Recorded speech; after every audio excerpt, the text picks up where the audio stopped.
Levy ay isang katulad na isang haligi ng bahay. Why? Because she's a mom, she's a father, and she's a big sister, a daughter para sa kanyang nanay. And she is gracious and generous sa kanyang mga kapatiran sa iglesia. Thank you, Sister Levy, for your compassion and love that you uttered to all of us as a GCI family. Happy birthday! May God bless you always. Bye! Mua, mua, mua. Hi, Sister Levy! Happy birthday! Si Sister Levy po ay isang bato. Bakit siya isang bato? Kasi matibay siya. Kahit anong pagsubok sa kanyang buhay, pamilya man yan, trabaho man yan, whatever, she's still faithful to God. God bless you, Sister Levy. And ikaw naman na we know that we love you so much. Maraming salamat sa pagmamahal mo rin sa amin. Pagpalaan ka pa ng Panginoon. God bless you, Sister Levy. Happy birthday! Hi, Sis Levy. Happy birthday po. Para po sa akin si Sis Levy is isa po siyang bulaklak. Kasi once nang nagbigay ka po ng bulaklak sa isang tao is mapapa-smile ka rin. And si Sis Levy is ganun po siya. She have that wonderful smile. She have that contagious smile po every time.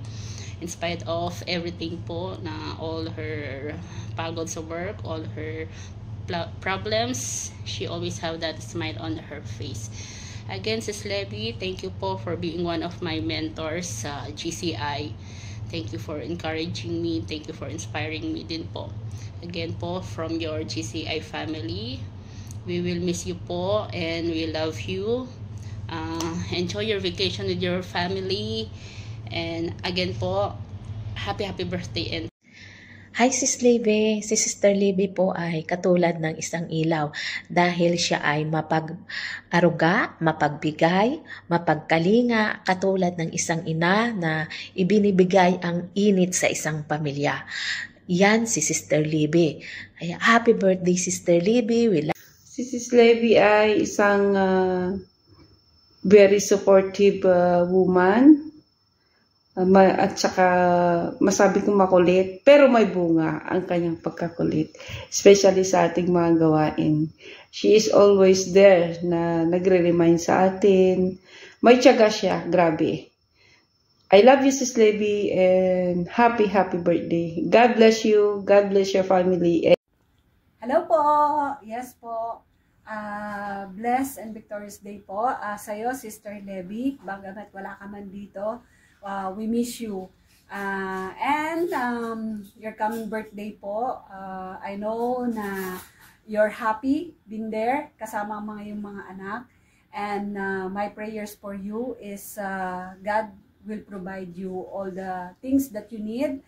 And my prayers for you. And my message for you is Sister Levy, she is like a sunshine, because sunshine that comes light to everyone. You're always shining to us. Lagi kang nagsashine sa amin because nakikita namin how faithful you are, how you are one of the best encourager sa amin, especially yung sa pagiging generous mo, and yung pagiging humbleness mo. And every time we need you, you're always been there. And I know na you're happy kasamang mga anak mo, your family. And I know long time prayer as a mother na ngayon ay kasama mo yung mga anak mo. Enjoy every moment na kasama mo sila, and also your family. And my wish for you, good health. And God, wag kang makalimot, especially na kay Lord, dahil siya lang talaga yung number 1 na takbuhan natin.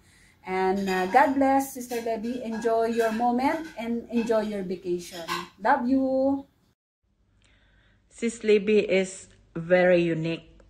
She is perfect the way God created her. At Levy, happy birthday.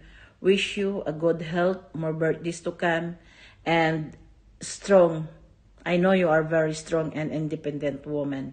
Love you, Te. Happy birthday. Hello po, Sister Libby. Happy birthday po. Si Sister Libby po, hinahalin tulad ko po siya sa isang bulaklak sa desierto po. Dahil kahit sa maraming pagsubok o problema dumating sa buhay niya, as a single mom, patuloy pa rin siyang namumugkadkad sa biyaya ng Diyos. Happy birthday, Sis Libby. More strength, love, and blessing. Happy birthday, Sister Levy. Yan si Sister Levy, katulad yan ng isang instrument. Ayan. Musika. Ayan. Instrument kasi, instrumento siya ng Panginoon to give good things sa ibang tao. At yan si Sister Levy din, kung alam po yan ng lahat na gusto rin niya mag-worship team, pero in another way siya ginagamit ng Panginoon, ang kanyang boses ginagamit sa preaching, sa teaching, sa pag-share ng good news sa ibang tao. So talaga namang gamit na gamit ng Panginoon yan si Sister Levy, and pagpapala yan sa amin. So Sister Levy, continue na magamit ka pa ng Panginoon, na mag-multiply, magkaroon ka pa ng maraming i-disciple, i-mentor, and to impact the people's life, especially yung mga kababaihan na kailangan ng encouragement, prayers, and nandiyan ka para sa kanila to help them, to guide them, and lead them to Christ. So, God bless you, Sister Levy. Amen? Our woman of faith and courage in City Church. Glory to God po sa buhay mo, Sister Levy, and we love you.